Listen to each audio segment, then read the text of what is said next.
There are about 3,000 employees working for the County of San Luis Obispo, and among those, there are those who go above and beyond in their commitment to public service. Their exceptional work may not make headlines, but it is worthy of recognition. We want to take a slow moment to do so.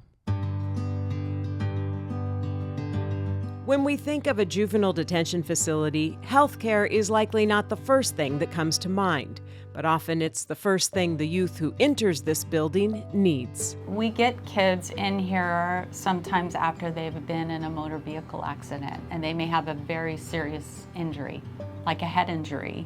So it could be, they haven't been seen by a dentist or a doctor, they haven't had a physical in years. Some days you have kids that don't want to take their meds at a particular time, like they don't want to get out of bed in the morning. So sometimes it could be comfort that they need, a toothache or a headache, but it can become more serious than that. Maybe they've never been to the dentist. We've had kids with seizures, cancer, other heart conditions, high blood pressure.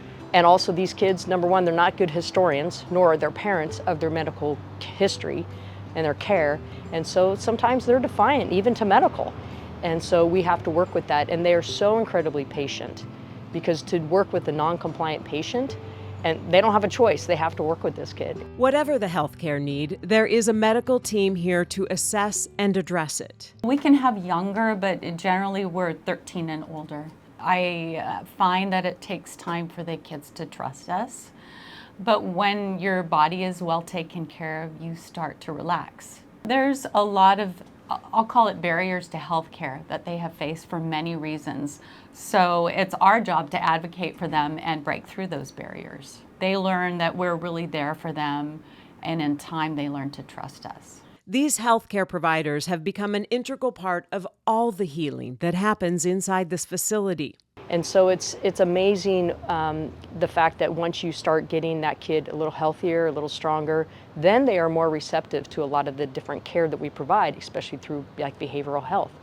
They are part of a team in which there are very different and defined roles, but where those defining lines can sometimes blur when the focus is where it should be, on the young person in their care.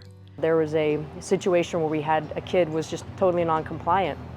And I asked, who's got the best rapport with this youth? And they said, Christine, the nurse. And I said, find her. We need her right now.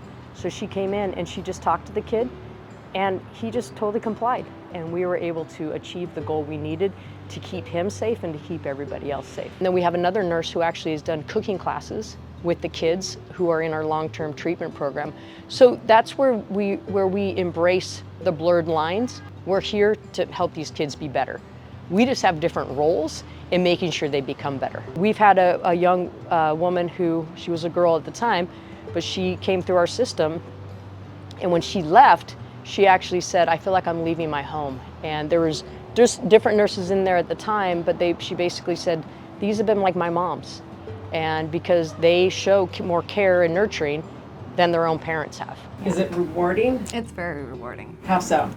It's nice to see kids come in a certain way and then they leave and they're more mature. I think that a lot of people learn to navigate through life a certain way. You have to push and fight for everything. But when you learn that someone's really there on your team and wants to make sure that you get what you need, and you can eventually buy into that and trust, it helps the whole picture. What do you say to the idea of us honoring you at a Board of Supervisors meeting? I think that working here, we've learned to honor the kids. Yeah. So I don't think we want to be honored. So you would rather this go to the kids? Yes, I would. Yeah. They're up against a lot of things here, and we're rooting them on, cheering them on.